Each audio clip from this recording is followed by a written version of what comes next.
Hello all, and welcome to Hangar 412, the show that gives you the rundown on the lore and technology behind some of our favorite vehicles in fiction. And in this episode, we'll be doing things a bit differently by showcasing the very definition of obscure lore in celebration of my favorite holiday. By delving into a game that I am surprised I have not heard a peep of on the internet, like at all, because this game freaked me out as a kid. Oh my god, I had to have someone in the room with me to make sure there was, because the feeling of someone watching me, someone over my shoulder watching me, was so prevalent in this game that I had to have someone in the room with me when I played this game because it was just so friggin' creepy. And if you've seen any of those videos here on YouTube about how Super Mario 64 was creepy, take everything that was creepy about Super Mario 64 and exaggerate it tenfold, and you got this game, and it's friggin' just... oh, it just makes your skin crawl. This game is just so creepy. So, that said, we'll be looking at the lore behind Virtua Circus from Starshot 64. Or, I think it also came out on the PC. That was not how I played it. I played it on the Nintendo 64, which adds another layer of creepy, just how that thing renders stuff. So, we'll be looking at Virtua Circus, the most corrupt and most successful circus in the Starshot universe. Virtua Circus is a traveling exhibition on all things rare and bizarre, perfect for Halloween, through the magic of VR. Designed and built at some point during the 3100s for the sole purpose of showcasing the wonders and oddities of the cosmos through the magic of VR, augmented reality, and holograms. This can be seen in the ship's hull design, which was made to very much represent an old cathode ray tube TV, probably the most common depiction of a TV, even in our time of flat screens.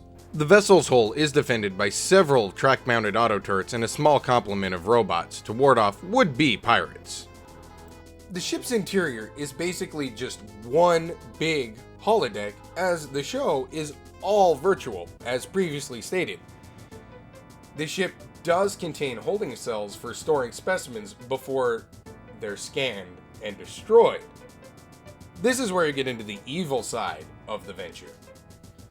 Wolfgang von Ravel, who's the ringleader that owns and operates the vessel/circus, has been able to create a near monopoly on intergalactic freak shows, circuses, fairs, and even museums, not only by collecting these oddities from across the cosmos, but by destroying them regardless if the specimen is a living creature, a plant, machine, or artifact, thus making his 3D scans and holograms the only versions of these specimens left in the entire universe, so that Virtua Circus would be the only place in the universe to see them at all, and only then through holograms, augmented reality, and virtual reality.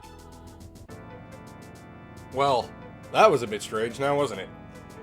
Oddly enough, while doing research for this video, to change topics here really quick, I realized the idea to preserve history through virtual reality was first introduced to me when I was just 6 years old, and it's only now in my late 20s and early 30s that I'm just discovering my passion for preserving the past through the magic of VR.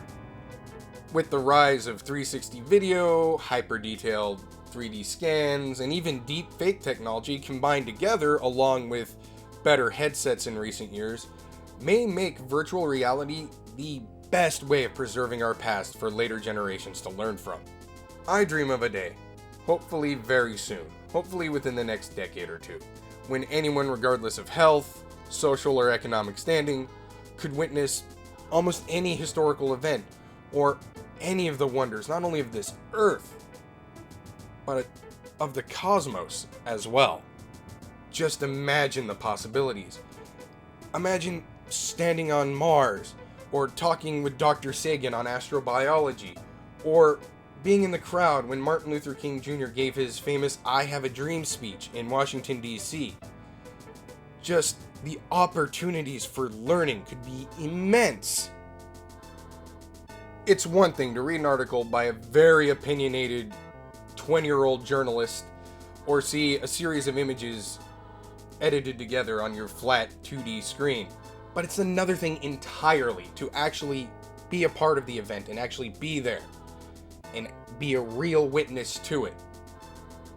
And since it seems the only possible way to time travel is through VR, and you can't actually do it physically, a combination of VR with better haptic feedback and maybe even virtual smell outside of a South Park game technology may be the closest we humans ever get to a time machine.